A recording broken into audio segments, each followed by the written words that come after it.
you ready? Let's go.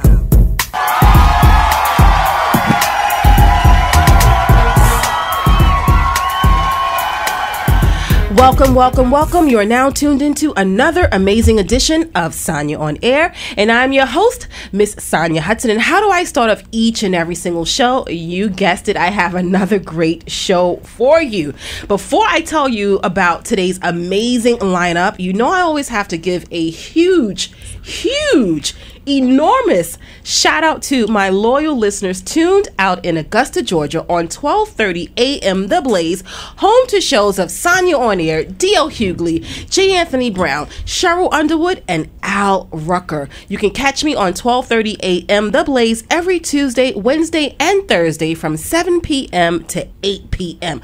But joining me on today's show, I'm telling you, as this show goes on, the guests that come on the show, they're people that I've admired for so many years. I'm telling you, being a radio personality is sort of like I'm tapping into my childhood and I'm living out my dreams. It's amazing. So the bad girl of comedy, Luenell. Who doesn't love Luenell? I know I do. And there are so many questions that I want to ask her because she is just unapologetically bold. And I love women who are comfortable in their skin. And Luenell, she's been around the comedy scene, television, film for quite some time. So it's going to be amazing talking to her. But coming up right now, I know that you've missed this segment for quite some time. Sanya on Air, I was taking a few vacation days. Excuse me for doing that.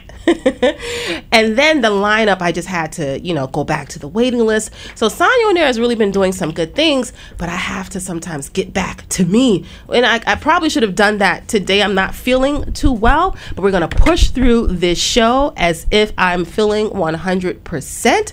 Because I know God has my back. But joining us on today's Sanya on Air, I have none other than Meredith Leon McCormick. She is the editor-in-chief of World Bride magazine, and she is here today to talk about the recent royal wedding between Prince Harry and Princess Meghan Markle, and how that wedding and their love and relationship impacts us. Meredith, I see you fanning over there. It's hot, right? You make me want to get out my fans. What? And you know what the funny thing is? What? I had fans for us. Did you? Some really fancy stuff, like from China. They were just like, woo! And why did I run out and forget them? It happens. It happens to the best of us. I'm going to give you something officially on air. I've been holding it. And I'm even my gifts. engineer. No, it's not even a gift. Caesar's laughing. Woo! What is it? Because what is it? When I told him you were coming into the studio today, he said, okay, well, are you going to give her back her phone holder? And I was like, that is a gift because I need it. Nope. I said, I'm going to hold on to it. But I'm going to give it back to you. I've been carrying it in my bag until I see you. Okay, good. I'm going to need it. There you go. There you go, guys. Just so I can try to set things up. Yeah, but you look amazing. I love your hat. You said you got it from a designer in Egypt? Yes. So I went to Egypt in one of my great trips, and then this amazing designer created this hat. She makes amazing hats, and this is one of her creations. So I will give the name of the company for you guys to go check out her stuff. You see, she designs them, puts art and flowers and different things on it. I love it. So thank you, Egypt, for always loving me. Always loving me. I definitely love it. I'm just a lover of big hats. I'm a woman of a particular size, and I'm not small in stature. So everything about me is big personality. Oh, you funny. Big headlights. You are hilarious. And when you say headlights, we know we're talking about the adult headlights, right? Yes. Ooh, this is adult conversation, so if you're not ready for it, tune out. You already know. Tune out. And that's why, like I said, I'm so happy to have you in the studio to talk about your perspective on all things love, romance, relationships. What's love got to do with it? Everyone was tuned in to the royal wedding. Were you tuned in? What? I woke up at 4 in the morning. Really, for this. Meredith? Yes. I knew we were going to be on opposite sides of the spectrum. Yeah, no, I was tuned in, but you have to understand, I am running a bridal magazine, a multicultural diversity emphasize bridal publication. So that is like the royal wedding, this particular royal wedding solidified what World Bride Magazine has been preaching for 14 years. And what is that? The diversity, multicultural. Not that Prince Harry or Meghan Markle, they're the first interracial couple that we have. It started from the beginning of time. Yes. You know what I'm saying? Multicultural weddings have been happening, and marriages for union of power and thrones and, peace in kingdoms and everything else. Yeah. But for today's society, for today's millennial, it's just such a great impact, and especially for what's going on in the kingdom, in their kingdom. And the whole thing, and I just want to encourage people to really look beyond just the fact that these are just two young people getting married. It has a political impact. It has a social impact on how people view people of color, people of mixed races, and this throne that all experts have unanimously said Meghan Markle's presence in the kingdom is creating conversation that the kingdom would have died off. It's stirring up conversation. And one expert literally said that if he was just marrying another white bread commoner, it wouldn't be such a big deal. That's true. But because this woman is a woman of color, mixed race, and American on top of it, it changes the whole game. It opens up new conversation. From Crenshaw, right? Isn't she from Crenshaw? Oh, I don't know. Watts. I know she's from the hood in LA. But you know what, Meredith? I really had to do some self-reflection every time that you've been here in the studio and just leading up to the royal wedding. And I had to ask myself one simple question. Am I a hater? I really had to ask myself that, because I really didn't care. I didn't care, and I'll tell you why I didn't care. Just as a Black woman, there are just so many more other conversations that I feel are important to my story and people like me. And when it comes to who we date, I'm just tired of that being at the forefront of every Black girl's narrative. Even when we get a man, booed up, or that's your fiance or your husband. I hate even when women find out and we're saying congratulations. Like, why are you congratulating me because I'm booed up now? Like, why do you think that now I've reached this different level of success as it pertains to relationships? And I just wish that other conversations as it relates to Black women, it deserves the same amount of attention as Meghan Markle marrying a colonizer. I'm sorry. Did you all hear that? She called Prince Harry a colonizer. Yeah. I was wondering why you paused. A colonizer. Yes. Okay. So I appreciate that. I really, truly and it was hard for me to say that. No, and I think that that's the conversation that really needs to happen, and nobody wants to happen. You have it happen. Everybody's ashamed to have it, or people are shaming other people for having this conversation. And I think it's just also part of the narrative for a lot of reasons. Number one, what people have to remember that, if you're from a spiritual perspective, marriage is part of mankind's just existence. If you read the Bible, the Quran, or whatever it is that your faith is, it tells us that God created man. He put man and woman, and they were together one, and they were told to multiply the whole earth. Okay? Wonderful. We all know that. That's how.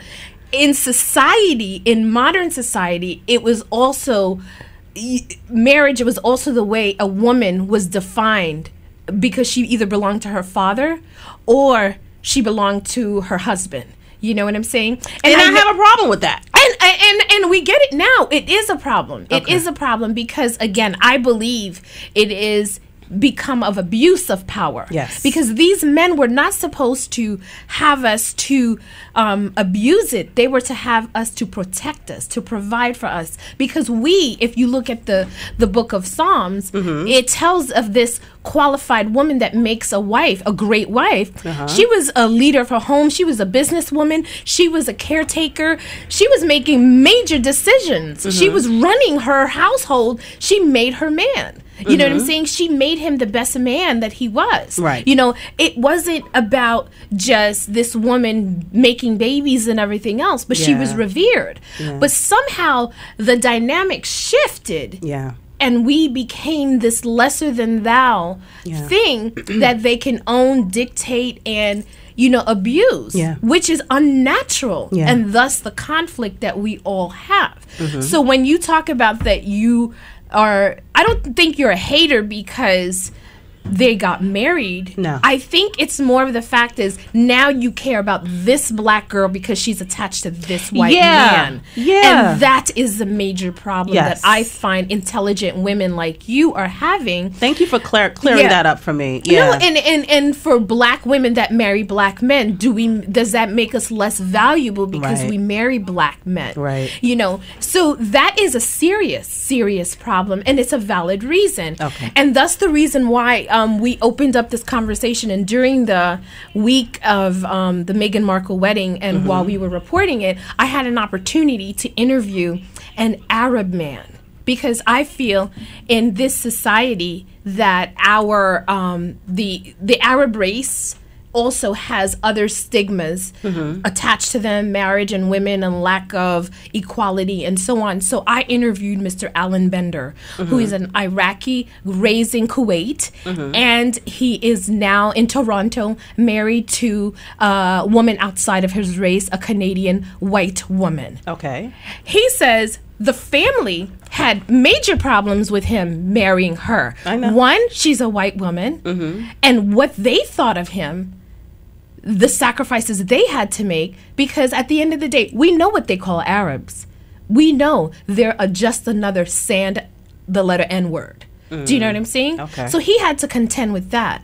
But at the same time, he also broke the rules because he's a Muslim, raised, born Arab man that married outside of his race. Right. So he's betraying his own cultural upbringing, faith, and everything else. But I want to quote they're married now, I think, over 14 years. Okay. And when he told me the stories of conflict that he had to endure, not having anything, not doing, came to Toronto with not knowing the language, no job or anything else as a refugee, and to deal with the language, the weather conflict issues, and then trying to acclimate himself in a society that wasn't his. That also is an interracial marriage. True. We don't think about it. We only seem to think about it from a white and black perspective and think that we only have the issues. But other races are facing the same conflicts. Yeah, but you know, I don't think that,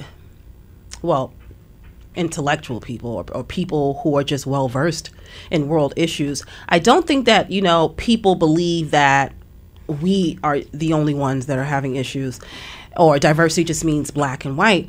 I just think that, especially for me, I just like to keep the conversation as it relates to me and my people. I get the diversity, I totally understand, and this is why I applaud you all day long for doing what you're doing. But oftentimes when it comes to our story often gets, muddled and muffled and tainted with other experiences that we're not really able to just shed light on ours alone. And I just want to carve out some space and some time and a platform that really addresses the issues that we as women of color are going through, because I don't think that we give men of color enough go time. Through the same thing too. I get that, but that's the problem. But once again, just me. Right. Like, I just want to just talk about the plight of the black woman. And, the seriousness of it without being, inclusive sometimes. I do think that there's a place for it, but sometimes can we just let that marinate and live a little bit as it relates to us as black women? That's all. And I appreciate that again. I like the way we agree to disagree on certain topics. Yes. It's always respectful, and I understand your perspective. I just have to quickly bring you into a topic that was I had yesterday. Okay. With my one of my editors. You know, she's amazing. When I tell you the most amazing woman, she's been with me for 10 years as a friend, and she just came on board the magazine as an editor, my features editor. She's amazing, and she and I are getting to know each other now on a personal level. When I tell you on a personal level, our parents, our children, and raising our children. She's a black woman? No, she is not. She's a white woman. Okay. And we're sitting now and talking about, we're comparing stories to each other. If I told you her story, what is similar to yours? It was my story. If she told you my story, it was her story. Okay. Because we're so similar, but because we're encouraged not to sit down at the table and have this conversation collectively, we somehow think because she's blonde and she's beautiful and she's privileged, she couldn't possibly understand what I'm going through. And we had that conversation. I told her, I guarantee you wouldn't pick up an Ebony magazine, a Essence magazine, or anything to find out how similar we are.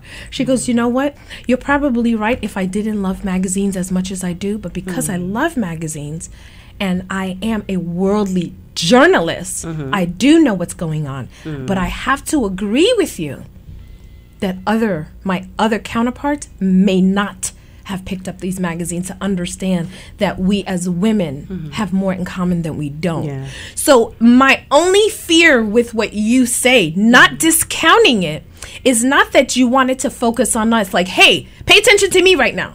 I have a problem. Just for 5 or 10 minutes. 5 minutes, and I agree. And then we can move on and think we all deserve it. I think we all deserve it.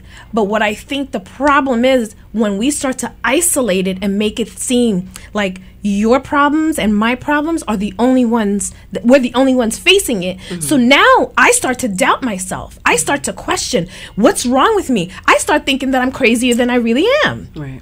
With no validation, until I realize when I talk to these other women that are of other race, Carrie, you know what I'm saying? When I talk to Alan Bender, a man, you know what I'm saying? A man of color, of African descent that happens to be Arab, you know, he has a similar story to me.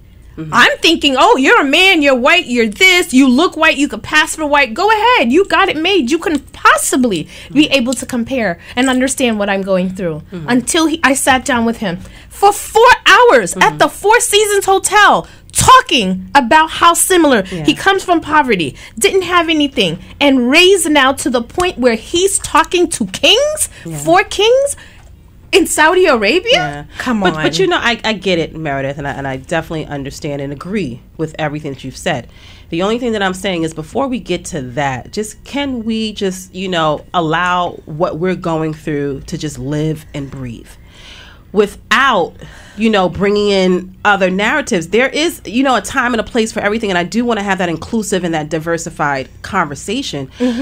But I just want us to just really be able to verbally and sometimes emotionally, just be able to express exactly what we're going through, our narrative alone, before we open the doors to the church and say, you know, do we have any visitors? And I understand that, because now that brings to mind to me the scene that was in the Malcolm X movie, where the young white woman ran up to him and said, hey, I'd like to see what can I do to help the cause? And he says, thank you very much, but we're going to have to handle this ourselves. To that effect. You know what I'm saying?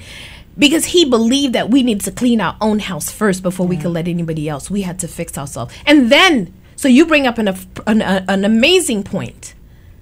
No, you do. You do. You know, I'm ready to move on. You're like, wait a minute.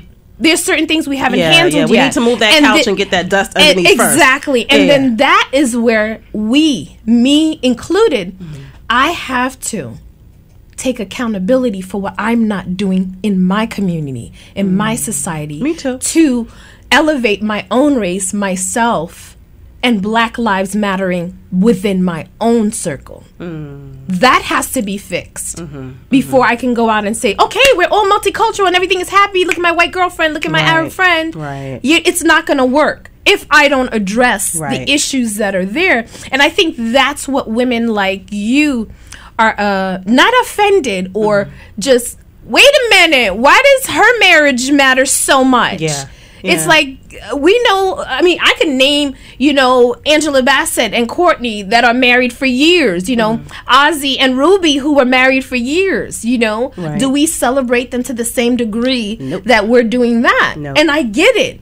And when people interview me and they ask me, why did I select marriage, wedding, magazine to do? It wasn't because it was easy. It was because that was the one thing in society that black people were denied. We couldn't even legally get married. Yeah. And what it meant was I couldn't have heirs.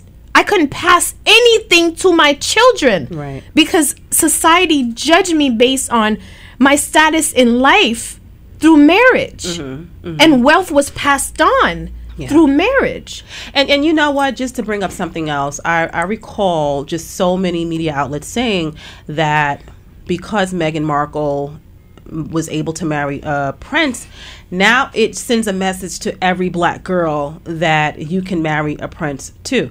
I grew up believing that. Right. I never, didn't believe that.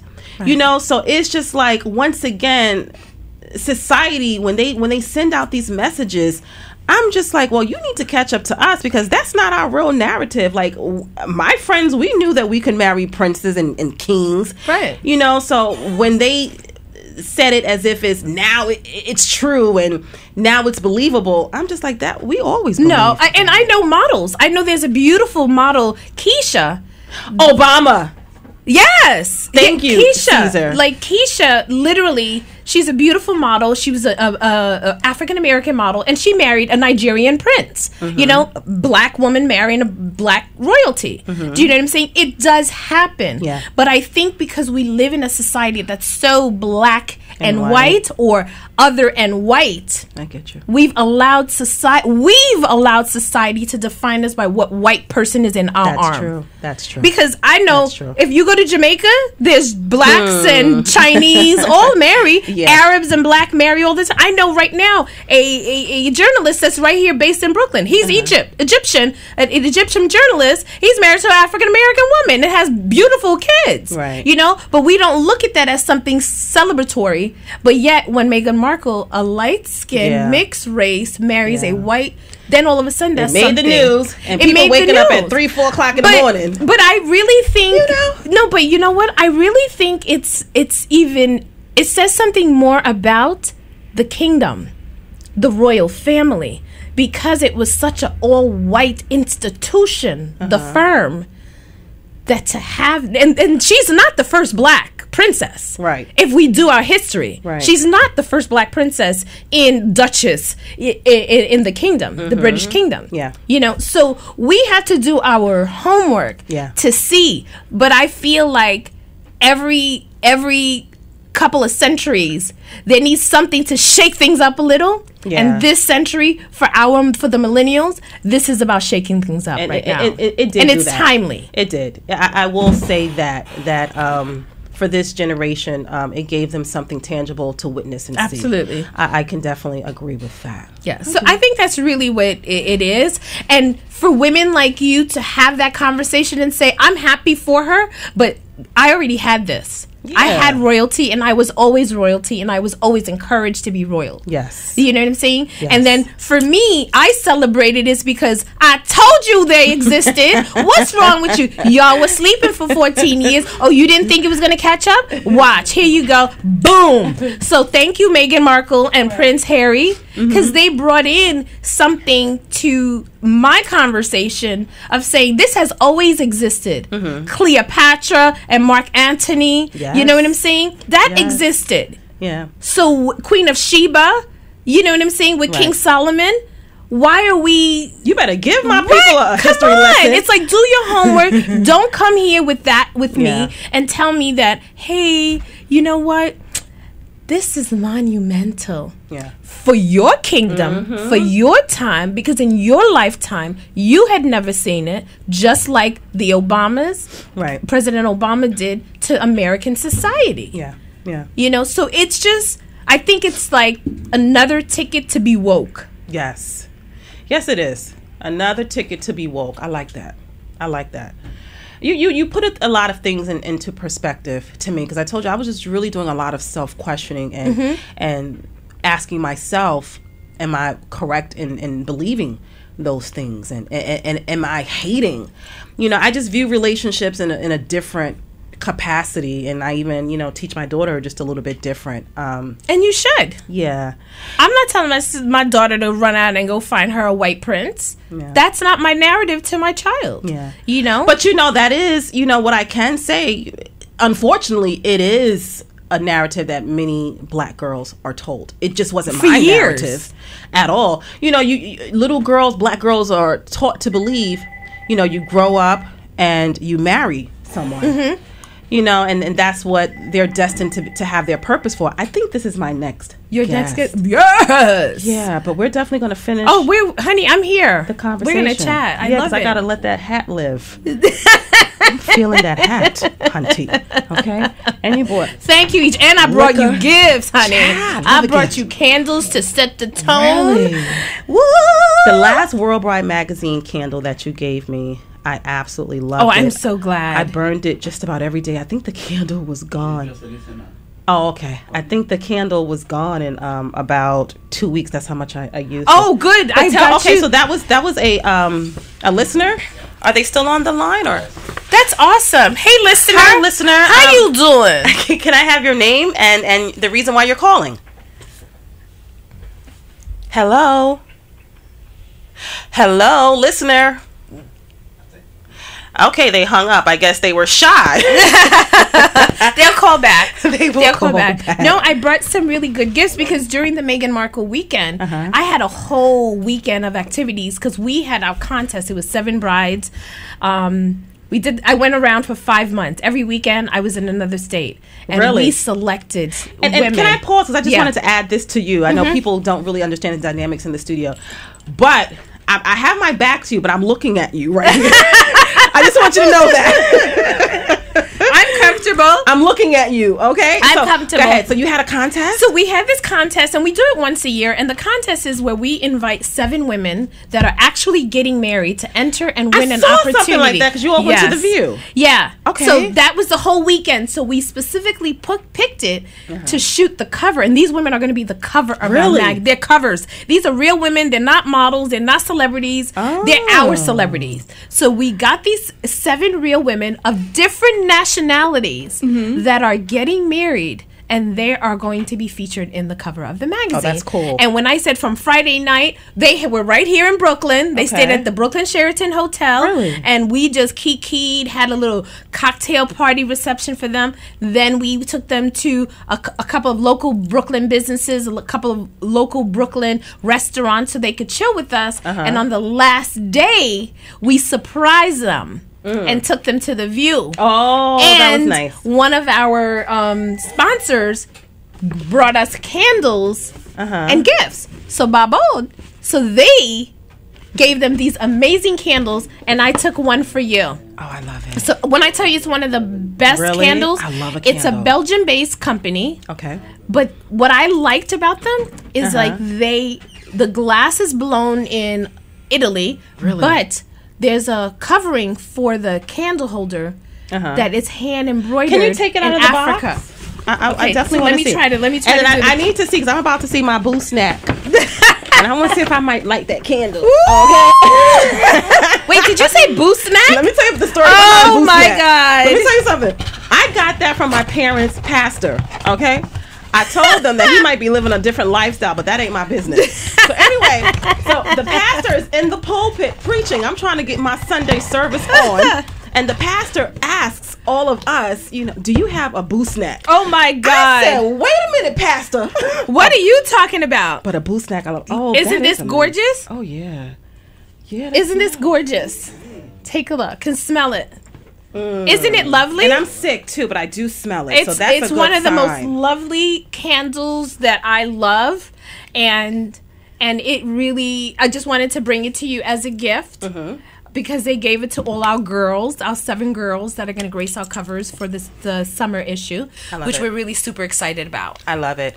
The reason why I told you I love this candle is because I'm all just about everything sexy, bold, and joining me, I have I think she's so sexy.